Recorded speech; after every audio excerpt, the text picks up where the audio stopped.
From the Digital Media Center, on the campus of Southern Oregon University in Ashland, Oregon. This is Ramping Up Your English, an educational program for intermediate level English language learners. Here's your host for Ramping Up Your English, John Letts.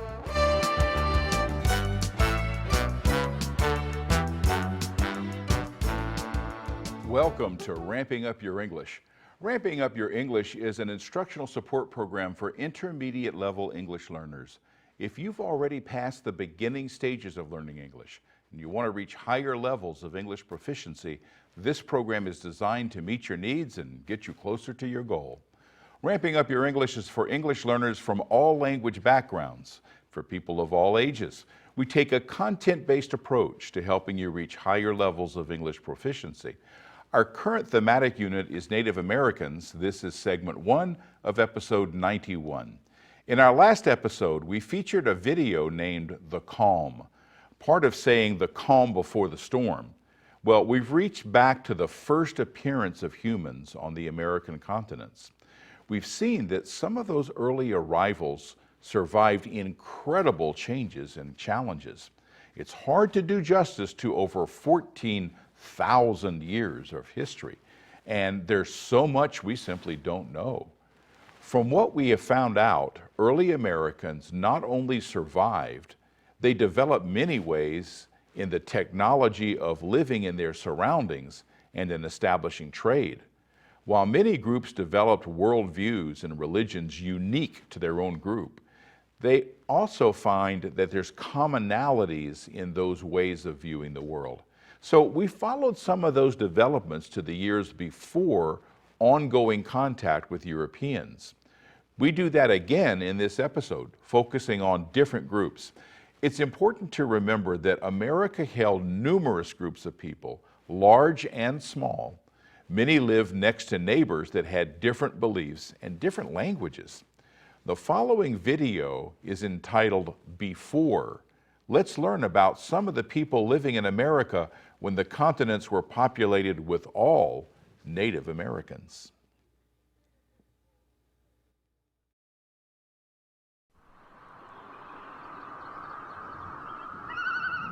By 1,000 years ago, both North and South America were fully inhabited.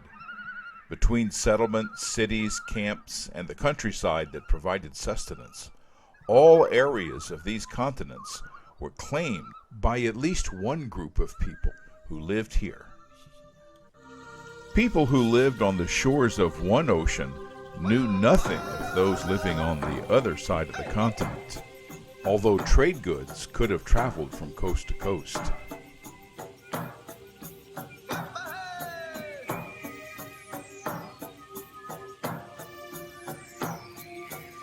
People were found along rivers. Some followed rivers for trade with other people. Some considered the river a living being.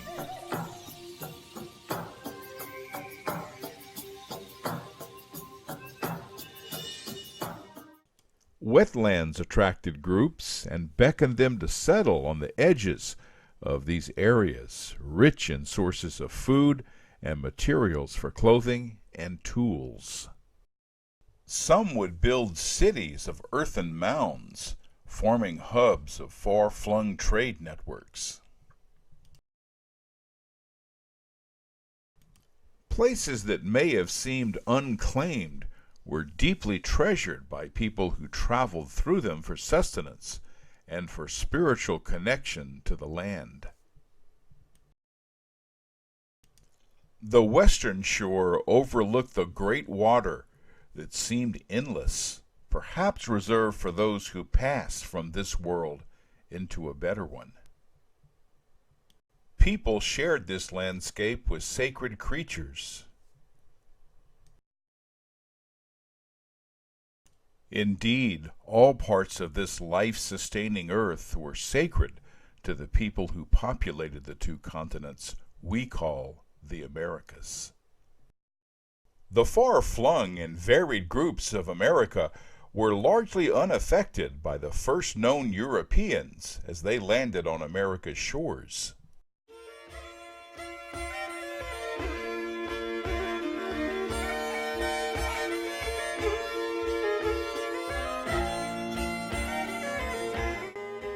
These were Scandinavian people, led by Leif Erikson. Native Americans inhabited this region, and the Norse colonists arranged to build a settlement which they called Vineland. While Leif Erikson seemed to have enjoyed good relations with the indigenous people, some of the Europeans didn't, and attacks ensued in Erikson's absence. The details are sketchy, but we know that the settlement was abandoned, and Erikson returned east to make more of a name for himself in Norse sagas.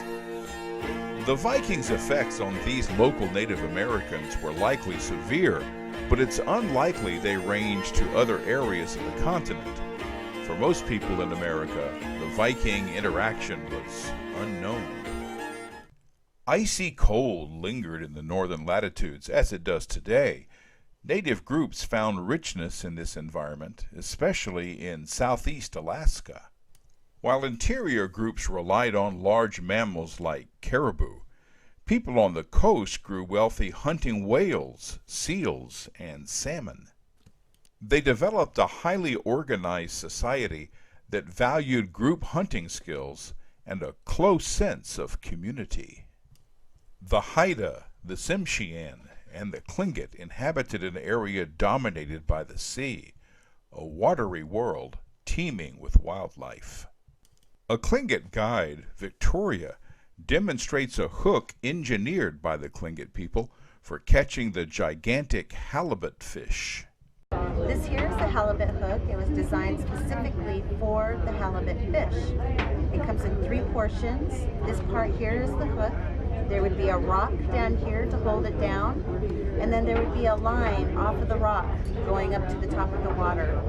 And then on top of the water would be like a buoy. And when the halibut takes hold of the hook, he takes a bite of the bait, and then he cannot open his mouth any larger to pull away from the hook. Thus you have the halibut hook. Victoria shares Tlingit culture and traditions with visitors to Alaska's Glacier Bay. So if you think back, way back when we were using canoes, this is what our people did. Long ago, our neighbors from other villages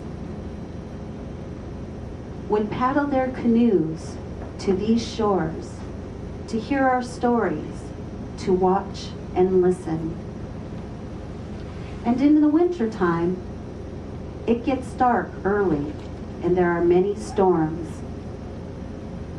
So we would light beacon fires on the beach for them, and at nights they called them fires on the water. Tlingit people belonged to clans symbolized by animals. They were required to marry outside of their own clan. Here's a guide explaining how people were grouped within the Tlingit tribe. 2 major moieties, the eagles and the ravens, are divided further. They're divided into clans, and there are many different clans on the eagle side and many on the raven side. The Kagwantan is an eagle clan. The Laksadi is a raven clan. And then those clans are even further subdivided into houses. And the houses, their old traditional way of living were communal clan houses, large houses that are about the size of Alaska Indian Arch, where many families lived in that communal house. And when the house got too full, some of them would break off and they'd go and start a new house. But the houses had names, and they were usually named after an animal.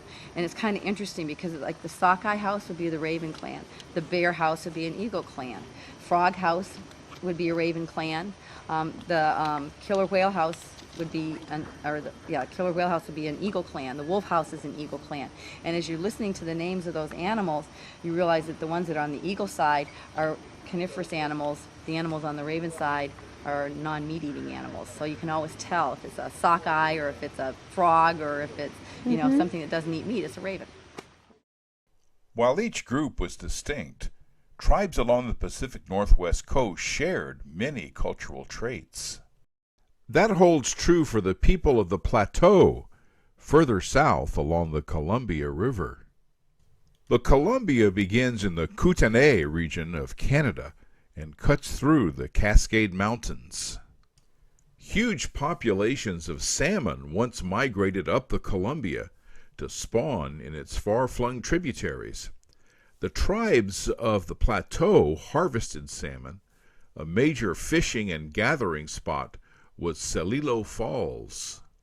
Pat McMillan of the Fayetteville Museum says that Celilo Falls attracted Native people from all over the Pacific Northwest and beyond.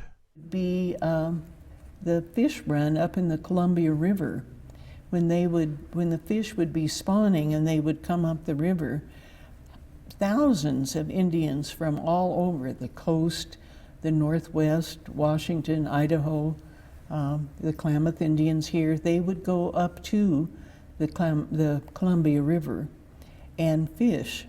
And of course there was always a lot of socializing between the Indians, and they gambled and traded, and so I'm sure there was probably romance as well, but I don't have any real knowledge of that. The people of the plateau lived in a land of abundance, and they traded extensively.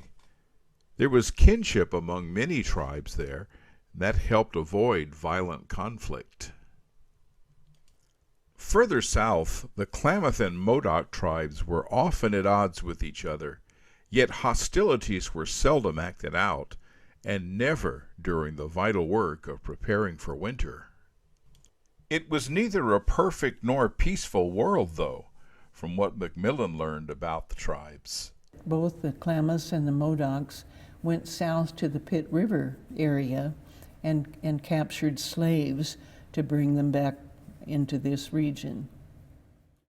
Throughout the Pacific Northwest, the art of basket making reached a point of mastery, both utilitarian and ornamental. Many Native Americans practiced this art. Basket making is considered a benchmark in social development. Pottery making is considered yet another, although the heavier pottery was largely an art practiced by more sedentary farming groups. Changes began on the Great Plains. Groups of people were on the move, some from Texas to the northern plains. As some groups gave up farming for hunting and gathering, rectangular homes gave way to round ones, and teepees provided shelter for a more nomadic lifestyle. The Cheyenne, the Apache, and the Arapaho became moving presence on the Great Plains. Kinships were spread over great distances, and game was usually abundant.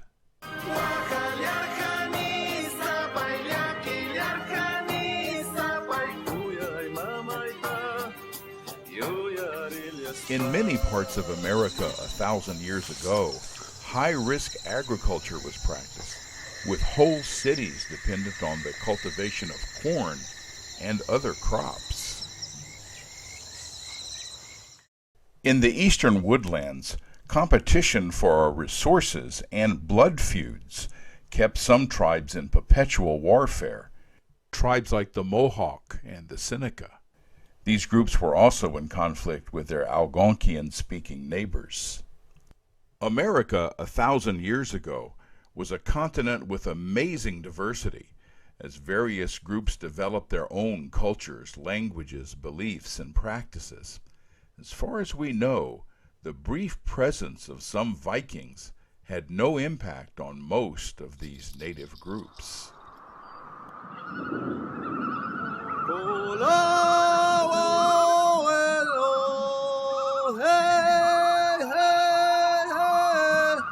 Hola, mieta, waoelo, hey, apawete, eskakela, waoelo, hey,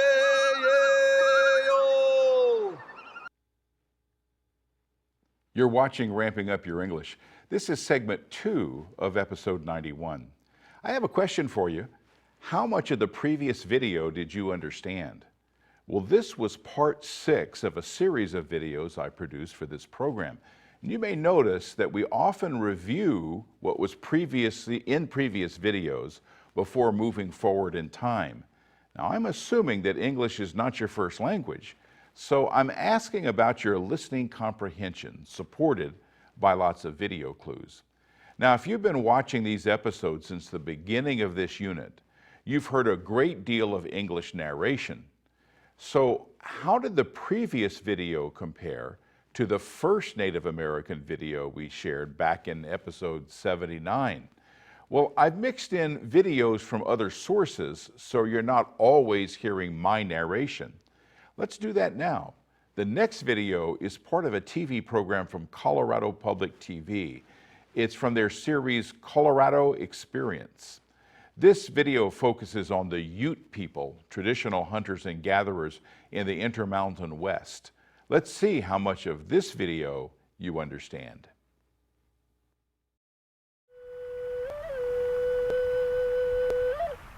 The Ute people have been within the mountainous region here of our migration patterns for at least 8,000 years. So if I say I was here first, then I was here first. We've been doing some of these things for thousands of years. There are 7 bands, 3 tribes and 1 people, the Ute Indian people. Hardworking people in order to survive.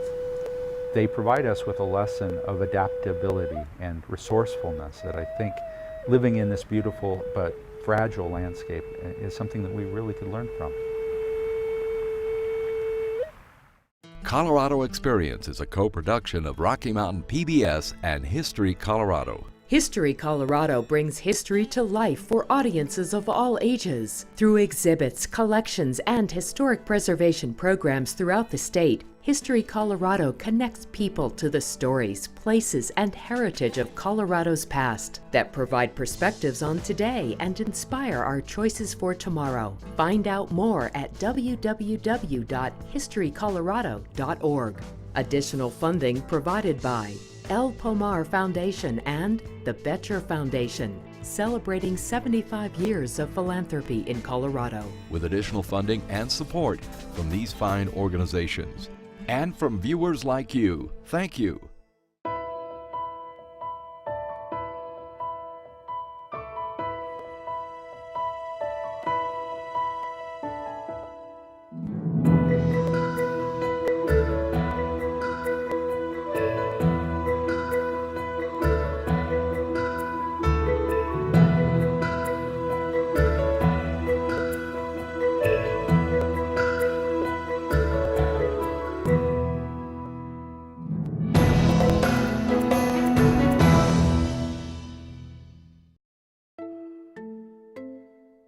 We tesuru, we agat mamachen, we ipuga, tamari ikuru, ora why puchu punika pugayo, we go. Uwat makway chen mamakan kat, the gapuga to rai, umawat makway. She's rubbing herself up against a tree, turning around and kind of like attacking the tree. They thought that bear was attacking the tree. And she's growling at the same time. They watched the she bear do that for a while. Finally, they got brave enough, they wanted to go down and ask her what she was doing. They went down there and she told them a story, why they do that, why bears do that. And during that course of time that she said, I want to give this to your people. But, one of you have to stay with me for a year so I can teach you the songs and the dance. One of you have to go back to the village and tell the people down there that your brother's going to stay with me. The following spring, the brother went back up to the same place where he had left his brother with the she-bear. He seen 2 bears. So he went up and asked that she-bear, said, "Where's my brother?" And she told him, "You don't recognize him?" And she said, "No." He said, "He's the one that's standing next to me." Well, he had turned into a bear, and they talked, and they sang them songs for what they call the growler or the morat. They used a jawbone of an animal, and they used a shin bone also to use that to go back and forth on that. Then they put it on a hollow log. The sound resonated out of that, sound like it was growling, and they were singing these songs. He said, when you go back, you must tell your people that women will be the ones to choose their dance partners. While you're singing these songs, they'll do this dance. He said but it will be that one woman will be on one side facing west and the men facing east. When you start dancing, he said, you dance like we do. Bears don't take very big steps when they're upright, So he said, you dance like that. It's kind of like a 2-3 step dance, back and forth and like that. He said, you dance like that. They went back and told their people what that she-bear and his brother had told him. It's because that we're honoring and celebrating spring. He said, that's why we're going to do this. He said, it's a dance to honor and celebrate spring.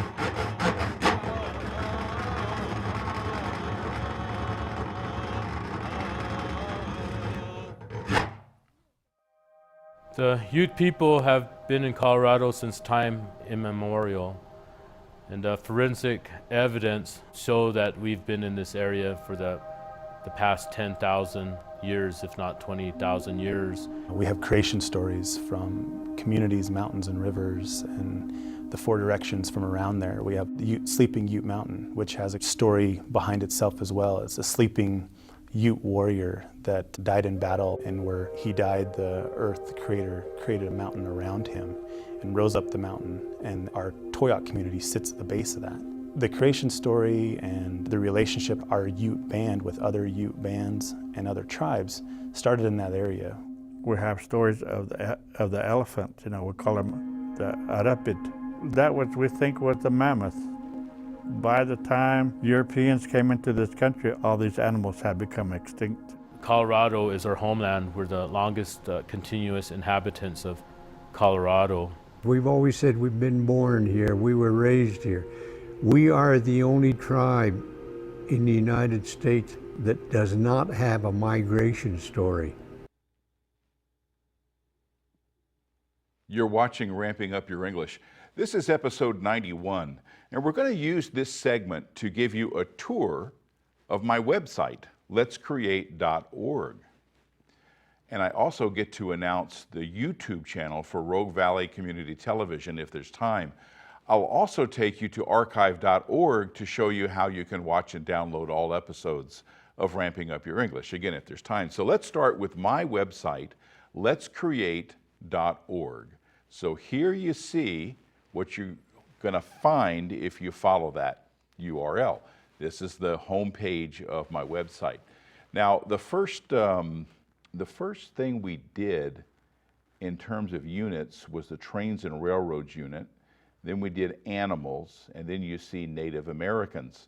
Now, to make things easy, that first unit, I had all the episodes down here at the bottom, a link to each of the episodes on this page. So we're doing Native Americans right now. So here's how you would go to find this unit, although I have to warn you, this unit is not on my website yet. I mean, this episode is not. The unit is, though. So Native Americans, and then you just click on that. You saw it turn green there. And then you just have to wait, and there it is, Native Americans. You see Unit 3, Native Americans. And here, I'll show you below all this chatter here is each episode by itself is listed, and you can just click on that episode. For example, let's look at episode 87. Okay, that's the last one that I've updated as of today. So this is typical of the episodes you'll see on the episode page. I tell you a little bit about it, usually have a little bit to look at. And then the very first part, viewing the episode, will take you to the archive site, exactly to that episode. So if I click here, then where you'll end up seeing us is right there. And hey, you recognize that guy? And then you can just play the episode, which we're not really going to do a whole lot. But you see, this is from episode 87. Now, you can also download this.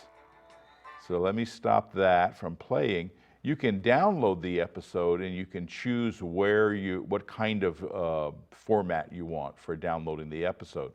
Now, what do you do when you're there? Well, all you have to do is the back arrow, and that brings you right back to the episode page.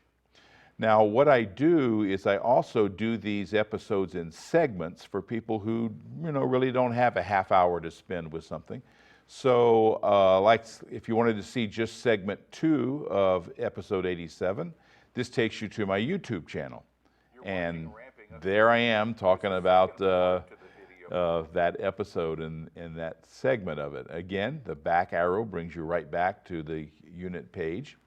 Language objectives and academic objectives may be mostly of interest to teachers, although if you're, curious, that's all there. Any of the segments that I use, now is that a 2-minute warning or is that 4? That's 2, okay. So I'm not going to be able to show you much more, but this will take you to whatever video that I had. And what I'll do in the future is we'll look at other parts of the website. But for now, all I want to say is I am so glad that you're watching. You can contact me at letscreatepro@gmail.com. You can live stream from RVTV Voices by visiting rvtv.sou.edu. Ramping Up Your English can be seen on RVTV on Channel 15, and the Ashland Home Network is where you'll find that, and Channel 182 in the rest of Southern Oregon on Charter Cable. You can stream Ramping Up Your English for free from rvtv.sou.edu. I want to thank my director, Denise Ross, my talented and dedicated crew, and I want to thank you, our viewers. All of you helped make this program an award winner. Join me next time for Ramping Up Your English. I'm John Letts. You've been watching Ramping Up Your English, a support program for intermediate level English language learners. Learn more. Visit our website at letscreate.org. You can also watch or download today's program at archive.org/details/roadtv. Join us next time on RVTV Voices for Ramping Up Your English.